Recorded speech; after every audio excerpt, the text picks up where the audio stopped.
Hello दोस्तों, बहुत बहुत स्वागत है आप सभी का गवर्नमेंट एजुकेशन में। तो दोस्तों, आज के इस वीडियो में हम ग्रुप टू सब ग्रुप फोर का जो 2017 में एग्ज़ाम हुआ था, तो उसमें मैथ्स के क्वेश्चन आए थे, तो उनको हम डिस्कस करेंगे।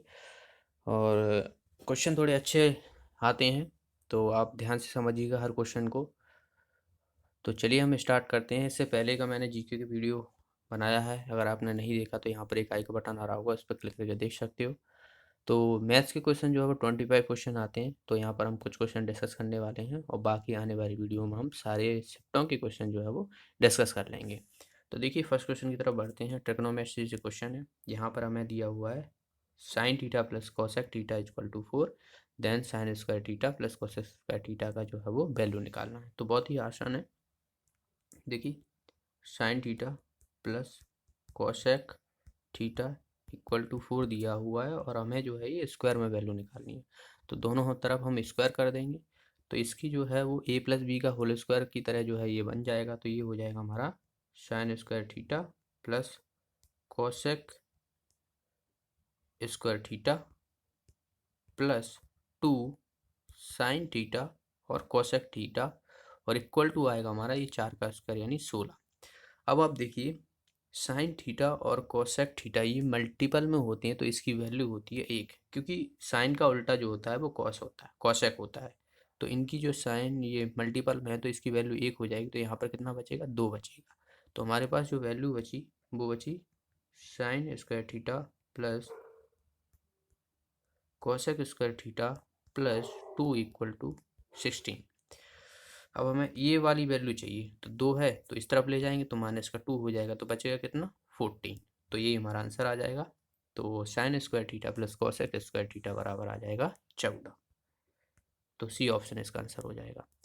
अगला क्वेश्चन है। यहाँ पर देखिए, ये वाला क्वेश्चन तो कैंसिल कर दिया गया है, तो इसे हम हटाते हैं। आगे अगर शिफ्टों में आएगा तो वो हम देखेंगे। चलिए, ये वाला क्वेश्चन देखते हैं। यदि 8, 4, 15 एक्स एवं 11 का समांतर माध्य 10 है, तो हमें वैल्यू निकालनी है एक्स की। तो बहुत ही, जितनी भी ये वैल्यू है एक एवरेज निकालते हैं, उसी की तरह हमें जो है इसको बनाना है।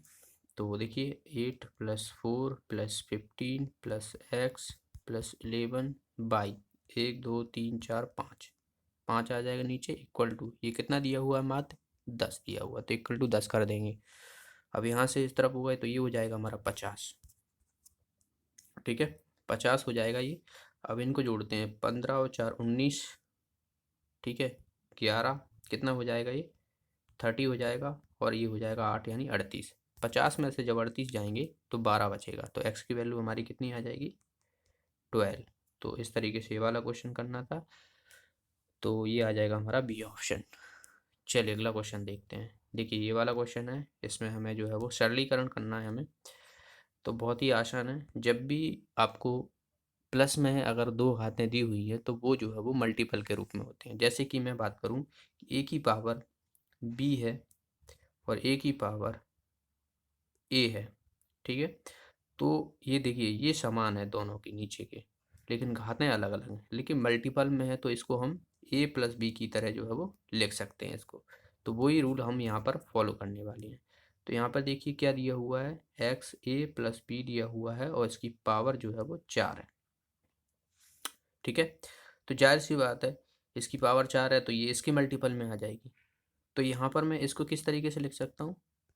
एक्स ए इंटू एक्स बी, और 4 है तो मल्टीपल के यहाँ पर देखिए 4 4 आ जाएंगे। इसी तरीके से हम क्या करने वाले हैं, नेक्स्ट भी लिखने वाले हैं, एक्स बी इंटू एक्स सी, पावर लगी हुई है और यहाँ पर भी 4, यहाँ पर भी 4। इसी तरीके से एक्स सी, तो 4 मैं यहीं पे लगा दे रहा हूँ, एक्स 4 ए।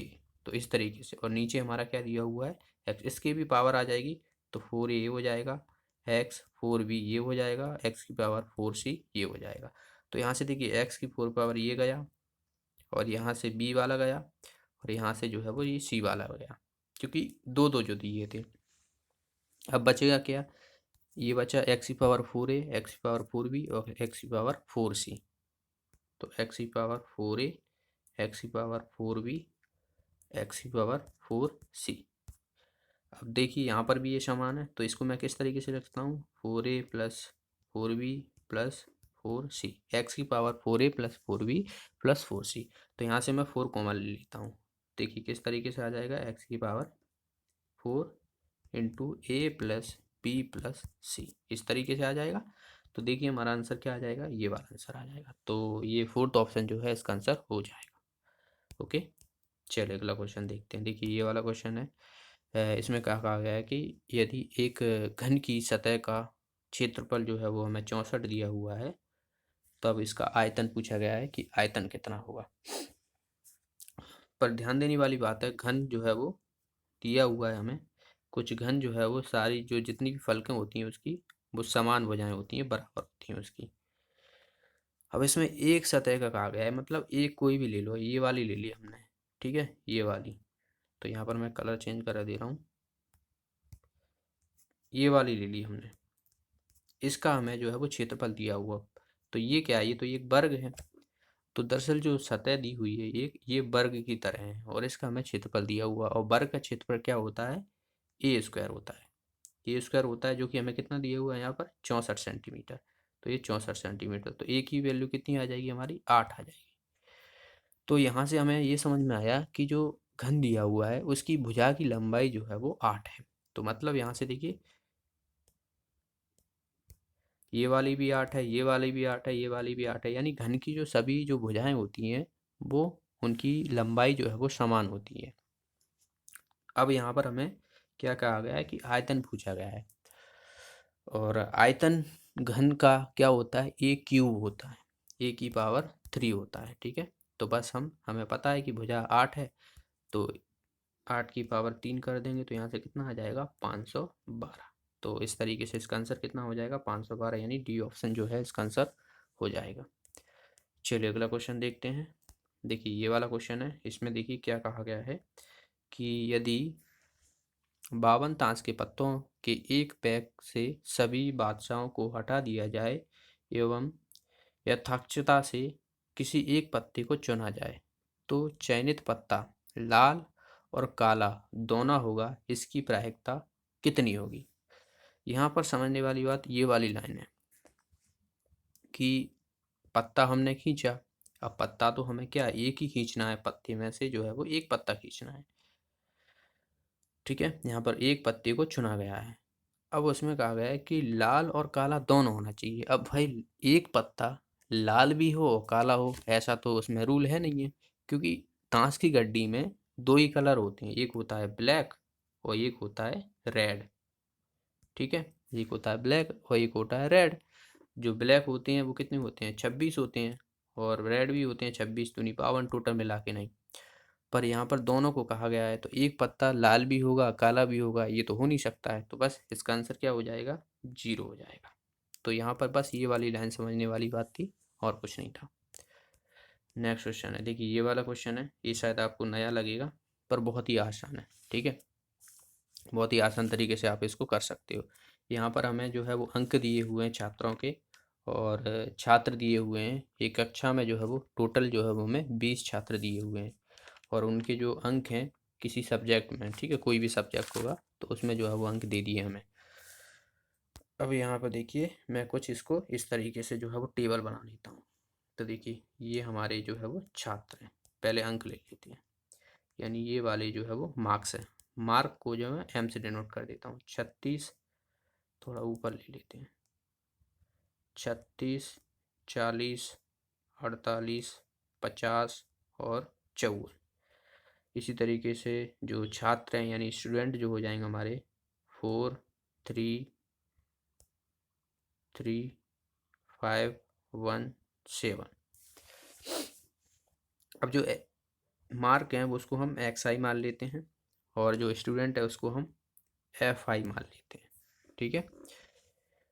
अब यहाँ पर हमें निकालना क्या है, देखिए कल्पित माध्य दिया हुआ है हमें 48, यानी ये वाला जो है वो मीन वैल्यू हमने मान लिया, माध्यम मान लिया, इसमें दिया हुआ है। दरअसल अगर नहीं भी दिया होता तब भी जो है आपको बीच वाली वैल्यू माननी पड़ती। पर एक चीज़ ध्यान देने वाली बात ये है कि जो ये नंबर है ना, ये जो नंबर है वो बढ़ते हुए क्रम में होना चाहिए या तो घटते हुए क्रम में होना चाहिए, ठीक है।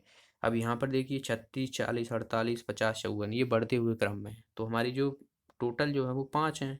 तो बीच वाली जो हमने यहाँ पर मान ली है, जबकि इसमें दिया भी हुआ है तो मान भी सकते हैं, ठीक है। तो यहाँ पर 48 है ये। अब आगे क्या गया है कि हमें सिग्मा FI/DI निकाला जाए, जहाँ DI ए के समीप चर x के xi के मानों का विचलन है। तो हमें क्या निकालना है, DI निकालना है पहले तो, क्योंकि हमें जो है वो यहाँ पर DI की ज़रूरत पड़ेगी, ठीक है। फिर हम जो है वो उसके बाद जो है हम FI/DI निकालेंगे, दोनों को मल्टीप्लाई करके नहीं, क्योंकि हमारे पास FI तो हमें पता है कि ये जो है वो FI है, तो हमें अब क्या निकालना है, DI। अब DI निकालने की आपको क्या करना पड़ेगा, यहाँ पर x, ठीक है, XI, ये XI है और माइनस ए करना पड़ेगा। माइनस ए क्या है, यहाँ पर माध्य का विचलन, जो माध्य जो दिया हुआ है हमारा ये वाला कल्पित माध्य 48, वो हो जाएगा हमारा ए। तो ये वाली वैल्यू हमारी ए हो जाएगी। तो अब मैं क्या करने वाला हूँ, 36 में से 48 घटाऊँगा, 40 में से 48 घटाऊँगा, और 50 में से 48 घटाऊँगा, और 54 में से 48 घटाऊँगा। तो इस तरीके से जो हमें ये घटाना है। तो 36 में से 48 घटाऊँगा तो माइनस की जो है हमें कितने मिलेंगे, 12 मिलेंगे, और 40 में से 48 घटाऊँगा तो माइनस के 8 मिलेंगे। अब 48 में से 48 जाएंगे तो जीरो होगा, ये भी हमें जीरो जीरो में से। अब 50 में से 48 जाएंगे 2 बचेंगे, और 54 में से 48 जाएंगे तो यहाँ पे कितना बचेगा, 6 बचेगा। ये प्लस की वैल्यू है, ये जीरो है, तो ये हमारा आ गया DI। अब हमें निकालना क्या है, FI/DI, क्योंकि हमें जो है वो सिग्मा FI/DI निकालना है। तो हम क्या करने वाले हैं, मैं इधर ले लेता हूँ इसको, ठीक है। तो FI/DI, हमारे पास FI ये है और DI हमारा ये आएगा, तो बस हम इसको मल्टीप्लाई करने वाले हैं। तो 12 चौक 48, तो माइनस के 48 हो जाएंगे, 8 तिया 24, माइनस के 24 हो जाएंगे। जीरो को मल्टीप्लाई करेंगे, जीरो 5 से तो जीरो आ जाएगा, और 1 का मल्टीप्लाई करेंगे 2 में तो 2 आएगा, और 7 का मल्टीप्लाई 6 में करेंगे तो कितना आ जाएगा, 42। अब देखिए सिग्मा जो है, सिग्मा FI/DI जो है वो इन सभी का जो है वो योग होगा, ठीक है, यानी सभी को जोड़ना होगा, तो वही हमारा आंसर आएगा। तो देखिए 48 और 24 ये माइनस के हैं, तो इनको हम जोड़ लेते हैं। 48 24 होता है हमारा 72, ठीक है। तो माइनस का 72 तो ये हो गया, और 42 और 2 ये हो जाएंगे हमारे 44। तो इन सबको मैं हटाने वाला हूँ यहाँ पर। तो यहाँ पर जो माइनस का 72 और 44, अब इनको हमें करना पड़ेगा। तो ये माइनस का ज़्यादा है तो जाहिर सी बात है माइनस की वैल्यू आएगी, तो इसमें से घटाओगे तो 8 और 7 6 2, तो ये माइनस का 28 आ गया, जो कि क्या है, सिग्मा FI/DI है। तो ये जो है वो वैल्यू है हमारी, तो इसका आंसर आ जाएगा माइनस का 28। तो इस तरीके से ये वाला क्वेश्चन करना था। अगर एक बार में नहीं समझ आया, दूसरी बार देखिए, इसे नोट कर लीजिएगा, आपसे आगे भी पूछा जा सकता है। और ज़्यादा कुछ है नहीं है इस क्वेश्चन में, बस जोड़ना घटाना मल्टीपल है। चलिए अगला क्वेश्चन देखते हैं। चलिए ये वाला देखते हैं। देखिए इसमें हमें दिया हुआ है, माना कि A बराबर जो है वो हमें B+C दिया हुआ है, ठीक है, B+C दिया हुआ है, और तब समीकरण AX² plus BX minus C equal to 0 है, तो इसके मूल्य समान होंगे यदि। तो आपको पता है कि दो मूल होते हैं, ठीक है, दो मूल होते हैं, और इनको जो है वो मूलों को अगर आपको निकालना है, मूलों की संख्या कितनी होती है, तो D बराबर होता है 0, ठीक है। D बराबर 0 होता है, यानी D की जो वैल्यू होती है B² बराबर 4AC होती है, याद रखना ये, ठीक है।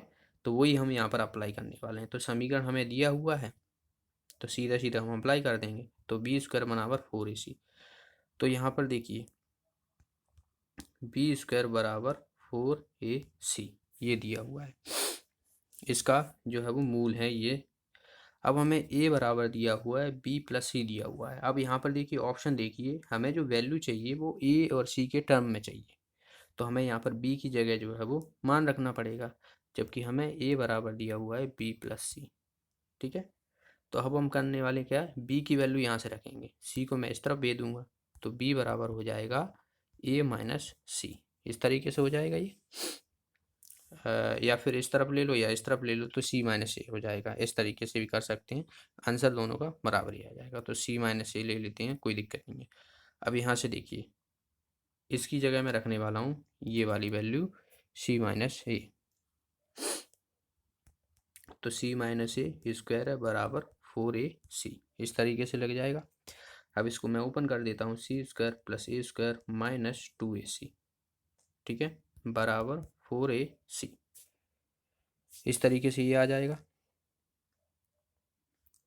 ओके, अब यहाँ से हमें देखिए, यहाँ पर एक चीज़ है, यहाँ पर जो माइनस दिया हुआ है, एक चीज़ है यहाँ पर, एक चीज़ और बताना चाहूँगा मैं कि A X square plus B X plus C equal to 0, ये वाला जो है इक्वेशन होता है, तो उसकी जो मूल होते हैं बी स्क्वायर बराबर 4ac होते हैं। लेकिन यहाँ पर एक चीज़ दी हुई है, माइनस ही दिया हुआ है, तो यहाँ पर हमें माइनस लगाना पड़ेगा इसमें, क्योंकि सी की वैल्यू जो है यहाँ पर प्लस के लिए है, ये तो बी स्क्वायर बराबर 4ac। लेकिन यहाँ पर समीकरण हमें दिया हुआ है A square plus B X minus C, तो सी की वैल्यू यहाँ से चेंज हो गई है, माइनस आ गया, तो यहाँ पर भी माइनस आ जाएगा। तो यहाँ से देखिए सी माइनस ए स्क्वायर बराबर माइनस 4ac, माइनस आएगा यहाँ पर क्योंकि सी की वैल्यू माइनस में है। अब हमें यहाँ से आसानी हो जाएगी, 2ac equal to minus 4ac, तो इसको इस तरफ ले लेते हैं। तो माइनस का 2ac है, माइनस का 4ac इधर जाएगा तो प्लस का हो जाएगा, तो बचेंगे कितने, माइनस का 2ac, माइनस का 2ac बचेगा, सॉरी प्लस का 2ac बचेगा, क्योंकि C square plus A square minus 2ac plus 4ac equal to 0। तो C square plus A square plus 2ac equal to 0। तो ये किसका फॉर्मूला है, ये फॉर्मूला जो है वो सी प्लस ए का होल स्क्वायर है, ये जो है वो सी प्लस ए का होल स्क्वायर है। तो इसको मैं सी प्लस ए का होल स्क्वायर लिख सकता हूँ, वो बराबर 0। अब यहाँ पर ये हटा सकता हूँ, यहाँ पर अगर मैं 0 मान लेता हूँ कोई दिक्कत नहीं है। तो यहाँ से हमें सी प्लस ए बराबर 0 हो जाएगा हमारा। तो यहाँ से हमें सी इक्वल टू माइनस ए आ जाएगा, ठीक है। तो यहाँ से हमारी वैल्यू निकली सी इक्वल टू माइनस ए। अब यहाँ से देख लेते हैं, देखिए बी ऑप्शन हो जाएगा। देखिए माइनस को इस तरफ ले लो, कोई दिक्कत नहीं है, सेम टू सेम वैल्यू तो सेम ही रहेगी, या माइनस को इस तरफ ले लो या इस तरफ ले लो, तो ऐसे भी लिख सकते हो, minus C A equal to minus C. तो बी ऑप्शन जो है इसका आंसर हो जाएगा। तो इस तरीके से ये वाला क्वेश्चन करना था। चलिए अगला क्वेश्चन देखते हैं कि ए का मान निकालिए जिसके लिए निम्न समीकरण निकायों के अनंत हल होते हैं। तो अनंत हल होते हैं, दो समीकरण दिए हुए हैं हमें और अनंत हल होते हैं। तो a1/a2 बराबर b1/b2 बराबर c1/c2, इस तरीके से होता है। यहाँ पर a1 a2 b1 b2 c1 c2 क्या हो जाएगा, देखिए 2ax plus 6y equal to a plus 3। तो ये वाली जो वैल्यू है a1 है, ये वाली वैल्यू b1 है, ये वाली वैल्यू c1 है। इसी तरीके से यहाँ पर a1 a2 b2 c2, इस तरीके से ये वाली भी होगी, ठीक है। तो दोनों को मैं उस फॉर्मूला में रख देने वाला हूँ। तो 2a/a1/a2 था ना, तो इसकी 3 आएगी यहाँ पर, ठीक है। इस तरीके से यहाँ से 6 लूँगा और यहाँ से a लूँगा, इस तरीके से यहाँ से a प्लस 3 लूँगा और यहाँ से a लूँगा। अब बस हमें क्या निकालना है, a की वैल्यू निकालनी है। तो कोई भी ये इन दोनों को कंपैरिजन कर लो, या फिर इन दोनों को कंपैरिजन कर लो, या फिर इन दोनों को कंपैरिजन कर लो, आंसर जो है वो सेम ही आने वाला है। तो मैं इन दोनों को ही कंपैरिजन कर लेता हूँ। यहाँ से देखिए क्या हो जाएगा, ये इसको मल्टीप्लाई इधर करेंगे, इसको करेंगे, तो 2a² बराबर 6 × 3, 2 से ये 6 3 टाइम चला जाएगा 6, तो a² बराबर आ जाएगा 9। तो a² बराबर हो जाएगा 9। तो a को यहाँ से रूट लगाएंगे इस पर, तो इक्वल टू आ जाएगा हमारा 3। तो इसका आंसर आ जाएगा सी ऑप्शन। चलिए अगला क्वेश्चन देखते हैं। देखिए ये वाला क्वेश्चन है, इसमें क्या कहा गया है कि 3/8 को c/d के रूप में समतुल्य परिमेय संख्या में परिवर्तन करें, जहाँ d जो है वो 10 का घात है। d यानी जो 3/8 है, ये जो है वो c/d, यानी d की वैल्यू जो है वो 8 है। लेकिन यहाँ पर जो d की वैल्यू जो है वो 10 के घात में आना चाहिए। अब 8 का किससे मल्टीप्लाई करें कि जो है वो 10 की घात में आ जाए एक तरीके से। देखिए पहले हम नीचे का करते हैं, क्योंकि हमें जो है वो यहाँ पर दिया हुआ है, ऊपर जो वैल्यू आएगी ना, जो 8 में हमने मल्टीप्लाई किया है वो भी हमें जो है वो हर अंश में भी मल्टीप्लाई करना पड़ेगा। तो 8 में हमें करना पड़ेगा। देखिए 8 को मैं किस से मल्टीप्लाई करूं कि मुझे घात जो है वो 10 आ जाए। मतलब अगर मैं यहाँ पर देखिए 25 से करता हूँ तो यहाँ पे देखिए 5 5 40 की जीरो यहाँ से लगा 4, 8 दूनी 16 और 4 20। ठीक है, तो ये 10 की घात नहीं होगी, ये तो 200 आ रहा है, तो ये नहीं आएगा हमारा। अब मैं क्या करने वाला हूँ यहाँ पर, अगर मैं 100 800 आता है इस तरीके से, अगर मैं करूँ 5 का मल्टीप्लाई तो करना ही पड़ेगा मुझे इस तरफ। तो एक और लगा देता हूँ मैं, तो यहाँ से देखिए कितना आ जाएगा, 8 × 40, 4, 8 दूना 16, 4 20, यहाँ से लगा 2, 8 और 2 10। तो ये आ गया हमारा 10 की पावर, ये कितना आ जाएगा हमारा 3। 1000 को 10 की पावर 3 लिखते हैं। तो हमने जो 8 में जो मल्टीप्लाई किया वो किससे किया, 125 का। इसी तरीके से हमें अब 3 में करना पड़ेगा 125 का ही। तो 3 में करके देखते, 3 × 15, 3 × 6 7, 375 ये आ रहा है। तो देखिए हमारा क्या आ जाएगा, 375 अपॉन 100 की पावर 3। तो आंसर क्या आ गया हमारा, बी ऑप्शन। तो यहाँ पर पहले हमें ये वाला जो चीज़ है वो हमें फॉलो करनी पड़ेगी। ऊपर जो आएगी, जो नीचे हमने मल्टीप्लाई का है वही हमें जो है वो अंश में मल्टीप्लाई करना पड़ता है। तो ये इस तरीके से आपको ये वाला क्वेश्चन सॉल्व करना था। चलिए अगला क्वेश्चन देखते हैं। देखिए ये वाला क्वेश्चन है, बहुत ही शानदार क्वेश्चन है। ठीक है, एडवांस मैथ से भी क्वेश्चन पूछे जाते हैं इसमें, तो एडवांस मैथ्स भी ज़रूरी है। अलजेब्रा हुआ, ट्रिग्नोमेट्री हुआ, क्वाड्रेटिक ज्योमेट्री हुई, मेंसुरेशन हुआ।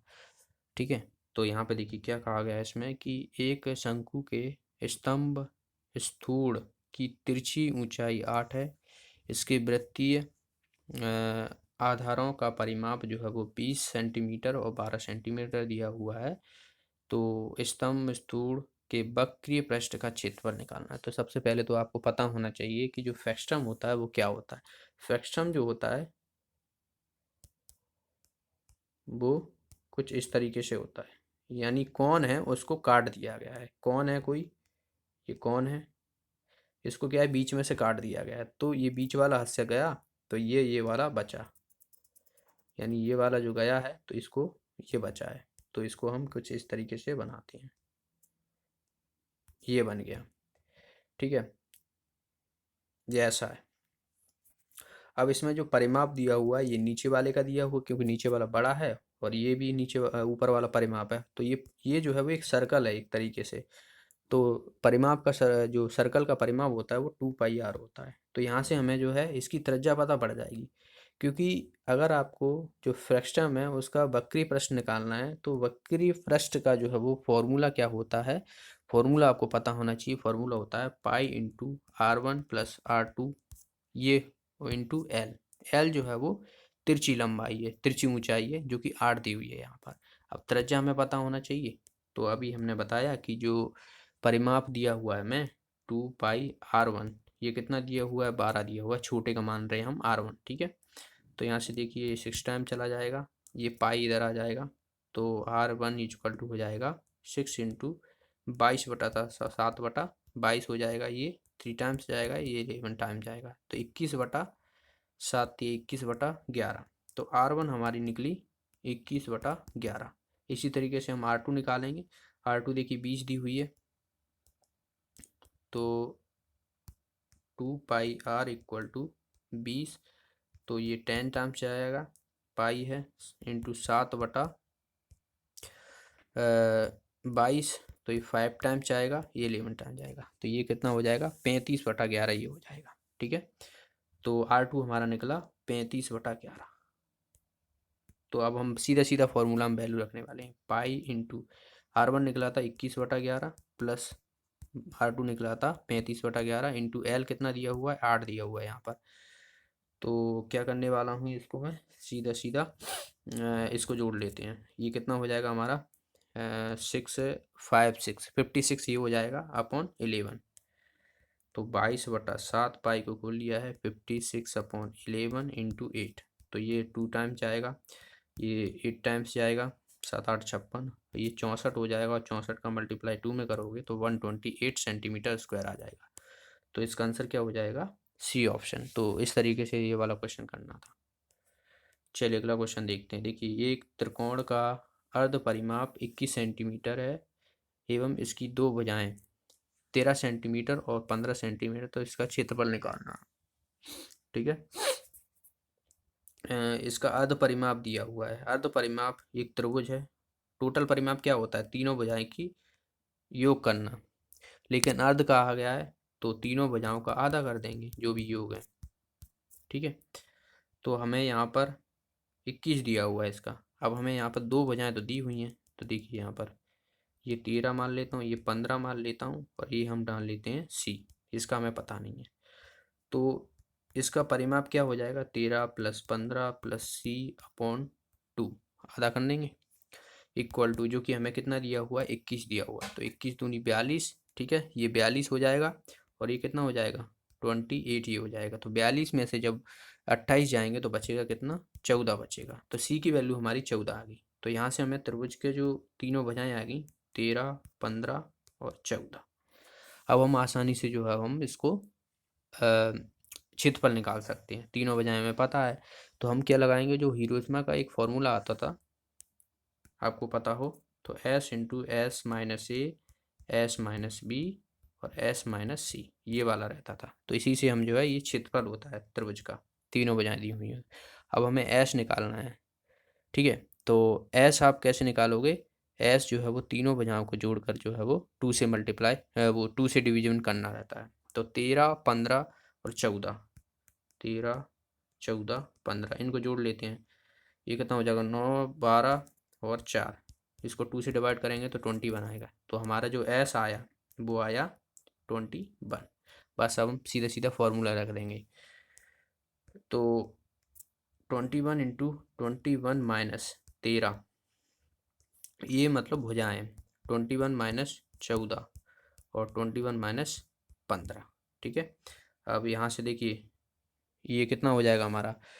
21 में से जब 13 जाएंगे तो कितना बचेगा? 8 बचेगा। इसका 8 बचा, इसका हमें 7 बचेगा, तो इसका जो है 6 बचेगा, कुछ इस तरीके से। तो 2, 21, 8, 7, 6, 21, 8, 7 और 6। तो इसको मैं तोड़ लेता हूँ, 7 इंटू 3 कर दूंगा। इसको भी कर लेता हूँ, 4 इंटू 2 कर लेता हूँ। इसको 7 को 7 रहते हैं, और 3 इंटू तो 2 कर लेता हूँ, तो 6 हो जाएगा। अब देखिए 7, 7 यहाँ से ये कॉमन आ जाएगा, एक तो हमारा 3, 3 कॉमन आ रहा है, 2, 2 कॉमन आ रहा है यहाँ पर, और 4 को 2 कॉमन आ जाएगा यहाँ से। तो हमारा जो ये कॉमन आ गए, तो 7 21 दूनी 42, 42 दूनी जो है वो कितना हो जाएगा? 84। तो यही हमारा जो है वो एरिया आ जाएगा। तो 84 जो है इसका आंसर आ जाएगा। थोड़ा लेंदी था पर बहुत आसान था। चलिए अगला क्वेश्चन देखते हैं। देखिए ये वाला क्वेश्चन है। इसमें आपको क्या करना है? यदि अल्फ़ा एवं बीटा बहुपद x² minus 9x equal to के दिया हुआ है, तो एवं 3a plus beta equal to 17 दिया हुआ के लिए शून्य है, तब के का मान निकालना है। तो आपको जो है वो मूल पता होना चाहिए। जो हमारा जो बात की जाए तो एक स्टैंडर्ड होता है, अल्फा प्लस बीटा बराबर माइनस बी अपॉन ए होता है, यानी a² plus bx plus C equal to 0। कुछ इस तरीके से जो हमें इक्वेशन दिया हुआ, तो इसके मूल क्या होते हैं? Alpha plus beta equal to minus B upon A, और अल्फ़ा इंटू बीटा बराबर होता है सी अपॉन ए। ये आपने पढ़ा होगा, आपको याद आ जाएगा, आपने पढ़ा होगा तो। ठीक है। अब हमें इक्वेशन तो यहाँ पर ये वाला दिया हुआ है, तो यहाँ से देखिए, यहाँ से अल्फ़ा प्लस बीटा क्या आने वाला है? माइनस बी अपॉन ए था, तो माइनस बी यानी 9 जो है वो यहाँ पर है, तो -9 बी अपॉन ए। ए की वैल्यू यहाँ से एक्स का स्क्वायर का मल्टीपल क्या है? 1 है, तो 1 आएगा। इसी तरीके से अल्फ़ा इंटू बीटा करेंगे यहाँ पर, तो यहाँ से देखिए क्या आ जाएगा हमारा? ये कितना था हमारा? सी अपॉन ए, तो के अपॉन 1। तो ये आ गया हमारे। तो यहाँ से देखिए अल्फ़ा प्लस बीटा बराबर हो गया 9, और अल्फ़ा इंटू बीटा बराबर हो गया हमारा के। हमें वैल्यू निकालनी है के की। अब ये देखिए, ये हमें एक इक्वेशन तो ये दिया हुआ है, और एक इक्वेशन हमारा ये दिया हुआ है। तो इन दोनों से हमें क्या करना है? अल्फ़ा और बीटा की वैल्यू निकल आई गई। बाकी हम अल्फ़ा बीटा की वैल्यू यहाँ पे रख देंगे तो हमें के की वैल्यू मिल जाएगी, वही हमें निकालना है। तो देखिए 3 अल्फ़ा प्लस बीटा बराबर 17 दिया हुआ है और हमारा था अल्फ़ा प्लस बीटा बराबर 9। तो ये घटा दूंगा मैं, तो ये कट जाएगा, 2 अल्फ़ा बचेगा इधर, और इधर देखिए ये कितना घटेगा यहाँ पर, 8 ही बचेगा। तो अल्फ़ा बराबर आ जाएगा 4। ठीक है, अल्फ़ा हमारा आ गया 4, तो बीटा बराबर कितना हो जाएगा, देखिए अल्फ़ा प्लस बीटा बराबर 9 है, अल्फ़ा की वैल्यू 4 है तो बीटा की वैल्यू कितनी हो जाएगी 9, क्योंकि 5 और 4 9 होते हैं। तो देखिए अल्फ़ा बराबर 4 आ गया और बीटा बराबर हमारा कितना आ जाएगा 5। अब हमें पता है कि अल्फ़ा इंटू बीटा बराबर क्या था, के था, तो बस इसकी जगह वैल्यू रखना है 5 इंटू 4 तो बराबर के, तो कितना आ जाएगा अल्फ़ा इंटू बीटा बराबर 20। तो बस यही हमारा आंसर आ जाएगा, 20 जो है इसका आंसर हो जाएगा। चलिए अगला क्वेश्चन देखते हैं। देखिए ये वाला क्वेश्चन है, इसमें क्या कहा गया है कि पी क्यू एक ऐसे वृत्त की स्पर्श रेखा है जिसका केंद्र ओ है, यदि कोण यानी एंगल सी बी क्यू बराबर 70 है, तब एंगल बी सी ए बराबर क्या होगा, यानी ये B C A B C ए नहीं बी ए सी, ये वाला एंगल पूछा गया है। तो एक प्रॉपर्टी होती है, अगर आपने पढ़ा हो तो मैं आपको बता देता हूँ, उसके हिसाब से आपको आसानी से जो है वो ये आंसर लगा देगा। क्योंकि इसकी जो वैल्यू दी हुई है हमें, ये वाला जो एंगल दिया हुआ है वो 70 दिया हुआ है ये यहाँ से। तो सबसे पहले मैं प्रॉपर्टी बता देता हूँ, कोई भी त्रिभुज है उसमें अगर ट्रायंगल दिया हो या चतुर्भुज दिया हो, तो मैं यहाँ पर चतुर्भुज दे देता हूँ आपको पहले। तो एक इस तरीके से, इसको इस तरीके से कट किया गया है, और ये ए है, ये बी है, और ये सी है, और ये डी है, और यहाँ से ये स्पर्श रेखा जो है वो जा रही है। तो ये वाला जो एंगल होगा, यहाँ पर कलर चेंज कर लेता हूँ, ये वाला जो एंगल होगा वो इसके बराबर होगा, यानी ए सी बी जो एंगल है वो किसके बराबर होगा, बी ए, इसको मान लेता हूँ पी और इसको मान लेता हूँ क्यू, बी ए क्यू के बराबर। ये वाला एंगल ये इसके बराबर होगा, और ये वाला जो एंगल है वो किसके बराबर होगा, इसके बराबर होगा, यानी बी डी ए का एंगल जो है वो सी ए पी के बराबर होगा। अब देखिए यहाँ से आपको समझ में आ जाएगा। अब देखिए क्वेश्चन की तरफ बढ़ते हैं। अब आपको ये वाला जो एंगल दिया हुआ है हमें 70 दिया हुआ है, और हमें पूछा गया है ये वाला एंगल, तो जाहिर सी बात है जब हमें ये वाला एंगल जो दिया हुआ है, ये यहाँ से ये कट सीधी अगर हम रेखा मान के चलें और ये मान के चलें, तो ये 70 दिया हुआ है, तो जाहिर सी बात है ये वाला भी 70 ही होगा। तो इस तरीके से ये वाला जो है वो प्रॉपर्टी थी डायरेक्ट, तो इसका आंसर क्या हो जाएगा, 70 डिग्री सेल्सियस एंगल हो जाएगा। अगला क्वेश्चन है, यहाँ पर देखिए ये वाला क्वेश्चन है, इसमें क्या कहा है कि दो संख्याओं का योग 12 है, उनके व्युत्क्रम का योग 4/9 है, तो उपरोक्त दिए गए कथनों में से एक द्विघातीय समीकरण के रूप में लिखें। तो दो संख्याओं का योग जो है वो 12 दिया हुआ है, मैंने मान ली कि पहली संख्या जो है वो x है, तो दूसरी हमारी संख्या क्या हो जाएगी 12 माइनस एक्स, क्योंकि दोनों का जो है योग दिया हुआ है 12। अब ये संख्या दी हुई है और इसके व्युत्क्रम का योग दिया हुआ है 4/9, तो इसको मैं व्युत्क्रम कर देता हूँ, उल्टा कर देता हूँ, 1/x plus 1/12 minus x equal to 4/9। बस इसको सॉल्व कर लेते हैं, हमारा आंसर आ जाएगा। तो इसको इस तरफ मल्टीप्लाई करेंगे, इसको इस तरफ करेंगे, तो यहाँ से देखिए ये हो जाएगा, इसको हटा रहा हूँ मैं, 12x 12 minus x plus x upon में x into 12 minus x equal to 4/9।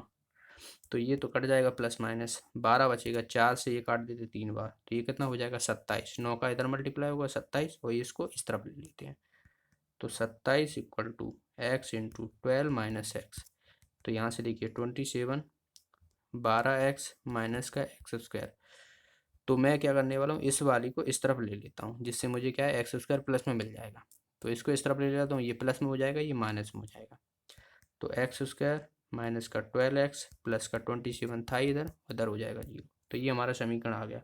तो देख लो भाई, x square minus 12x plus 27, x square minus, ये हो जाएगा हमारा C option, x square minus 12x plus 27, तो यही हमारा आंसर आ जाएगा। तो ये कुछ आज के लिए क्वेश्चन थे, अगले वीडियो में हम आगे से जो है आगे के क्वेश्चन डिस्कस करते हैं, लंबा वीडियो हो जाएगा। ओके।